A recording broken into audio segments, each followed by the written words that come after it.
ಎಲ್ರಿಗೂ ನಮಸ್ಕಾರ. ಸೊ ಇವತ್ತಿಂದ ಹೊಸ ಪುಸ್ತಕನ ಆಯ್ಕೆ ಮಾಡ್ಕೊಳ್ತಾ ಇದ್ದೀವಿ. ಹೊಸ ಪುಸ್ತಕದ ಜೊತೆ ನಿಮಗೆ ಹೊಸ ಮಾಹಿತಿ ಕೊಡಬೇಕು. ಅದೇನಂದ್ರೆ ಇನ್ಮುಂದೆ ನಾನು ವಾಕಿಂಗ್ ಹೋಗಿದ್ರೆ ಅಥವಾ ಟ್ರಾವೆಲಿಂಗ್ ಮಾಡ್ತಾ ಇದ್ರೆ ಎಲ್ಲಾಗುತ್ತೆ ಅಲ್ಲೇನೆ ನಾನು ನಿಮಗೆ ಬುಕ್ಗಳದ್ದು ವಿಡಿಯೋ ಮಾಡಿ ಅಪ್ಲೋಡ್ ಮಾಡ್ತೀನಿ. ಯಾಕೆ ಅಂತ ಅಂದರೆ ತುಂಬ ಟ್ರಾವೆಲಿಂಗ್ ಜಾಸ್ತಿ ಆಗ್ತಾ ಇದೆ, ಕೆಲಸಗಳು ಜಾಸ್ತಿ ಆಗ್ತಾ ಇದೆ. ಹಾಗಾಗಿ ಎಲ್ಲಿ ಕೂತ್ಕೊಂಡು ಒಂದೇ ಪ್ಲೇಸಲ್ಲಿ ನನಗೆ ಬುಕ್ನ ರೀಡ್ ಮಾಡೋಕ್ಕೆ ಕಷ್ಟ ಆಗ್ತಾ ಇದೆ. ಹಾಗಾಗಿ ಪಾಸಿಬಿಲಿಟೀಸ್ ಅಂದರೆ ಪರಿಹಾರ ಏನು, ಎಲ್ಲಿ ನಿಮಗೆ ಬುಕ್ಕು ತಲುಪಬೇಕು ಅಂದರೆ ನಿಮಗೆ ವಿಷಯನೂ ತಲುಪಬೇಕು, ನಾನು ಕೂಡ ನನ್ನ ಕೆಲಸನೂ ಮಾಡ್ಕೊಬೇಕು, ಆ ಥರ ಎಲ್ಲಿರ್ತೀನಿ ಅಲ್ಲೇ ಒಂದು ವಿಡಿಯೋನ ಮಾಡಿ ಬುಕ್ ರಿಲೇಟೆಡ್ ಹಾಕೋಣ ಅಂತ ಹೇಳಿ ಪ್ಲ್ಯಾನ್ ಮಾಡಿದ್ದೀನಿ. ಅದಕ್ಕೆ ನೀವೆಲ್ಲ ಸಪೋರ್ಟ್ ಮಾಡಬೇಕು. ಮೊದಲನೇದು. ಎರಡನೇದು, ನಾನು ಈ ವರ್ಷದಲ್ಲಿ ಇವಾಗ ನಾನು ಓದ್ತಾ ಇರುವಂತಹ ಪುಸ್ತಕ ಬಂದ್ಬಿಟ್ಟು 36ನೇ ಪುಸ್ತಕ. ಸೊ 36 ಪುಸ್ತಕಗಳನ್ನು ನಾವಿವಾಗ ಕಂಪ್ಲೀಟ್ ಮಾಡ್ತೀವಿ. ಓಕೆ, ಈ ಜುಲೈ ಮಂತಲ್ಲಿ ನಮಗೆ 36 ಪುಸ್ತಕ ಕಂಪ್ಲೀಟ್ ಆಗುತ್ತೆ. ಸೊ ಆಗಸ್ಟ್ ಮಂತಿಂದ ನೀವು ಡಿಸೆಂಬರ್ ಅಷ್ಟೊತ್ತಿಗೆ ಇನ್ನು ಮಿಕ್ಕ 14 ಪುಸ್ತಕಗಳನ್ನು ಓದ್ತೀರಾ. ಸೊ 14 ಪುಸ್ತಕಗಳು ಓದಿದ್ರೆ 50 ಪುಸ್ತಕಗಳು ನಮಗೆ 2024, 25, 26 ಈ 3 ವರ್ಷದಲ್ಲಿ ನಾವು 50 ಪುಸ್ತಕಗಳನ್ನು ಓದಿರ್ತೀವಿ.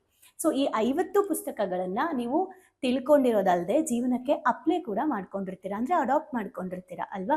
ಸೊ ಇದು ಒಂದು. 50 ಪುಸ್ತಕಗಳಾದಮೇಲೆ ಮೇ ಬಿ ನಾನು ಪುಸ್ತಕಗಳಿಂದ ಪರಿವರ್ತನೆನ ಸ್ಟಾಪ್ ಮಾಡೋಣ ಅಂತ ಇದ್ದೀನಿ.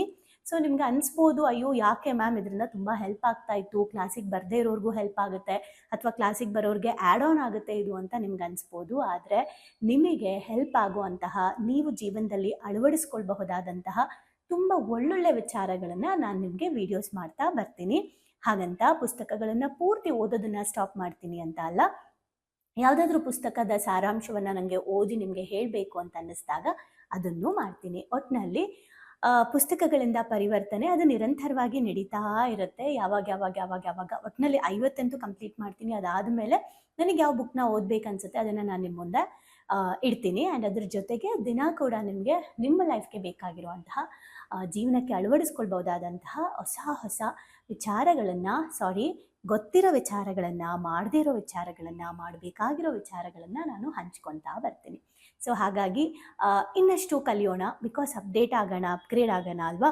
ಸೊ ತುಂಬ ಜನಕ್ಕೆ ಹೆಲ್ಪ್ ಆಗುತ್ತೆ. ಹಾಗೆ ಇನ್ನು ಮುಂದೆ ಪುಸ್ತಕಗಳಿಂದ ಪರಿವರ್ತನೆಯಲ್ಲಿ ನಾನು ಏನು ಹೇಳ್ತೀನಿ ಎಲ್ಲ ಇನ್ನು ಮುಂದೆ ಒಂದು 5ರಿಂದ 8 ನಿಮಿಷ 10 ನಿಮಿಷದ ಒಳಗಡೆ ಇರುತ್ತೆ. ಸ್ಪೆಷಲಿ 5 ನಿಮಿಷಕ್ಕೆ ನಾನು ಸ್ಟಿಕ್ ಆನ್ ಆಗೋಣ ಅಂತ ಇದ್ದೀನಿ. ಅಂದರೆ ದಿನಕ್ಕೆ 5 ನಿಮಿಷದಲ್ಲಿ ನೀವು ಒಂದು ಬುಕ್ಕಿನ ಚಾಪ್ಟರ್ ಬಗ್ಗೆ ತಿಳ್ಕೊಳ್ಳೋ ಹಾಗೆ ನಾನು ಸಾರಾಂಶವನ್ನು ಹೇಳ್ತಾ ಹೋಗ್ತೀನಿ.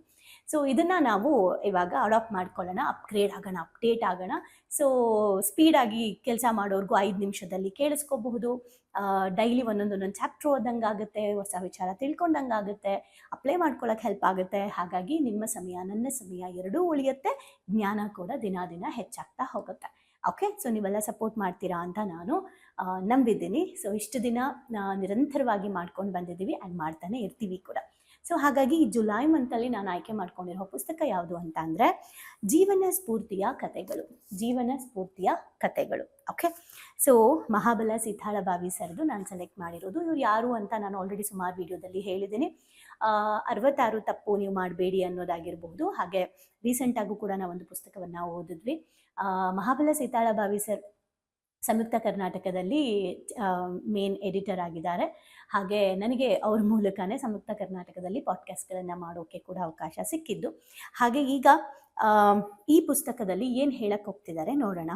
ನಮ್ಮ ಬದುಕಿಗೆ ಸ್ಫೂರ್ತಿ ತುಂಬುವ 50 ಪುಟ್ಟ ಕಥೆಗಳು ಇಲ್ಲಿದೆ. 50 ಪುಟ್ಟ ಕಥೆಗಳಿದೆ. ಯಾವಾಗ ಓದಿದ್ರೂ ಒಂದಲ್ಲ ಒಂದು ರೀತಿ ನಮಗೆ ಕಿಕ್ ಕೊಡುತ್ತೆ.